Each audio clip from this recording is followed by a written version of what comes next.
Hati-hati nih guys, sekarang udah nggak boleh foto pakai pose kayak gitu lagi. Katanya sih biar nunjukin netralitas. Terus kalau saudaranya ada yang ikutan nyapres atau nyalek, gimana ya? Kita bahas.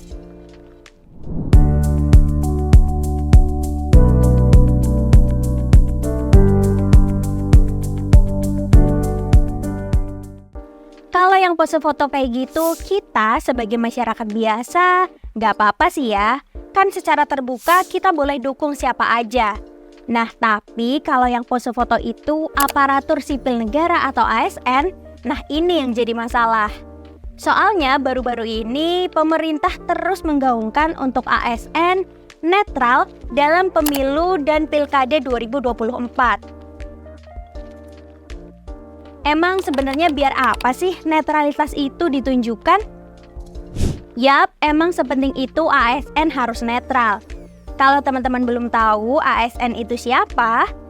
ASN merupakan profesi bagi pegawai negeri sipil dan pegawai pemerintah dengan perjanjian kerja yang bekerja pada instansi pemerintah.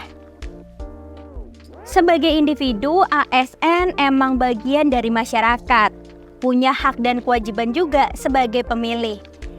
Tapi sebagaimana tugas profesionalnya, ASN kan bagian dari pelayan publik yang harus melayani masyarakat secara adil dengan nggak dipengaruhi oleh pertimbangan politik dan memastikan kebijakan pemerintah tetap fokus pada kepentingan umum.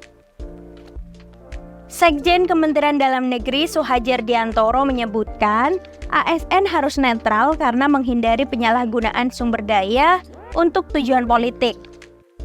Makanya penting banget nih buat kita bisa bantu kawal pemilu 2024 tetap damai tanpa kecurangan. Dan gak ada nih ASN yang ditunggangi sama politik. Seenggaknya bantuin Badan Pengawas Pemilu atau Bawaslu jadi wasit pemilu lah. Soalnya kalau kita lihat data ternyata masih banyak ASN kita yang gak netral saat pemilu. Ketidaknetralan ASN ini ternyata terjadi hampir di seluruh wilayah di Indonesia. Data Bawaslu menyebutkan pelanggaran netralitas ASN merupakan salah satu dari 4 isu kerawanan pemilu yang banyak ditemukan di tingkat provinsi. Koordinator Divisi Pencegahan Partisipasi Masyarakat dan Humas Bawaslu, Loli Suhenti, menyebutkan potensi kerawanan itu ditemukan di 22 provinsi di Indonesia. Dari jumlah itu, ternyata ada 10 nih provinsi yang punya indeks kerawanan pelanggaran netralitas ASN yang tertinggi. Ada Maluku Utara dengan perolehan skor 100 dari skala 0 sampai 100. Jadi skor ini menunjukkan kerawanan yang rendah dan begitupun sebaliknya. Kemudian Sulawesi Utara berada di peringkat kedua, diikuti Banten, Sulawesi Selatan, NTT, Kalimantan Timur, Jawa Barat, hingga Lampung. Dulu pada pemilu 2019, terdapat 386 pelanggaran netralitas ASN. Saat Pilkada 2020 pun jauh lebih banyak jumlahnya. Lalu mungkin kita bertanya, kenapa sih masih banyak ASN yang nggak netral? Oke, sebut aja misalnya pada Pilkada 2020 yang lalu.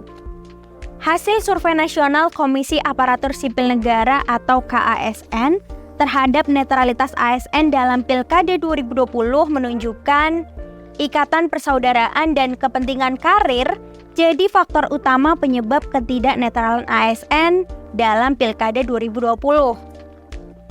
Dibanding kepentingan karir, ternyata ketidaknetralan ASN ini lebih didominasi oleh ikatan persaudaraan yang mencapai 50,7%. Udah gitu, ternyata ketidaknetralannya itu pun bermacam-macam nih. Ada berbagai modus. Ada ASN yang memberikan dukungan melalui media sosial atau media massa. Kemudian ada juga nih yang ngedukung salah satu bakal calon. Misalnya perangkat desa memberikan dukungan kepada salah satu bakal calon. Kita contohin pemilu 2024 deh. Hampir setengah pelanggaran ASN terjadi pada masa sebelum kampanye dimulai. Menurut data KASN pada 2020 dan 2021, terdapat 2.000-an laporan dugaan pelanggaran netralitas ASN. Sebanyak 1.500-an ASN atau 78% diantaranya terbukti melanggar netralitas. Modus terbesarnya apa? Yaitu para ASN ini ternyata melakukan sosialisasi atau kampanye di media sosial. Diikuti menggelar kegiatan yang menunjukkan keberpihakan dan berfoto bersama dengan gestur menunjukkan keberpihakan. Nah, ngomong-ngomong soal modus, emang apa aja sih yang nggak boleh dilakukan biar nunjukin netralitas?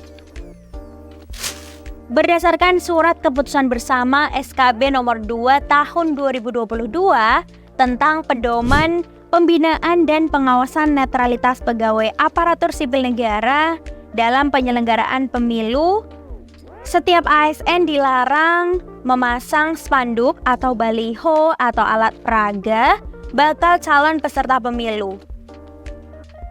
Lalu ASN juga nggak boleh melakukan sosialisasi atau kampanye di media. Tidak boleh juga menghadiri deklarasi atau kampanye bakal calon peserta pemilu. ASN juga nggak boleh membuat posting, komen, share, like, follow dalam grup atau akun pemenangan bakal calon peserta pemilu. Gak cuma itu, ASN juga nggak boleh posting pada media sosial atau media lain yang bisa diakses publik, ikut dalam kegiatan kampanye atau sosialisasi bakal calon peserta pemilu. Nah, udah tahu kan apa aja larangannya? Jadi kalau kita ngelihat ASN ada yang langgar nih, jangan ragu buat lapor ya. Kamu bisa lapor ke laman Bawaslu atau KASN. Kalau di daerahmu netralitas ASN udah baik belum nih? Yuk bareng Indonesia Baik bikin Indonesia jadi lebih baik.